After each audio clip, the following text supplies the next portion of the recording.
مال التفاصيل دي يا صديقي ومال سعر الجرام للفضة؟ صباحك خير. أولا، أمال هي اسمها مجوهرات ازاي إلا لما تكون بلمسة مميزة قوي، غريبة عن كل المتواجد. يعني دي مش مصري خالص، وده مش عيب في المصري، مش بعيب في المصري، ما انا بشتغل مصري برضو، ما انا بشتغل ايه هندي. بس دي تفرق عن الفضة المصري اللي اسعارها بقت 48 و50 و45 والامور دي كلها. ده ملوش علاقة.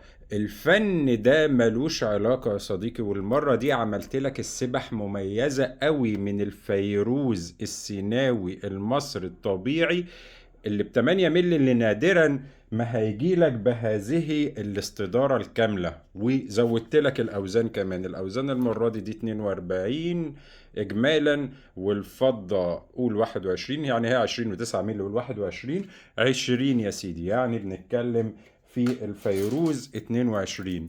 شوف الأمارية دي بقى، وعاوز برضو أعرفك تركات من تركات البوبوش. رغم إن دي 3 ودي 9، الا ان دي نفس الوزن. واتفرج على النجفة، سميتها نجفة، امال هنسميها ايه؟ تفتكروا هنسمي الشكل ده ايه غير نجفة؟ لان هو فعلا عامل لي زي النجفة.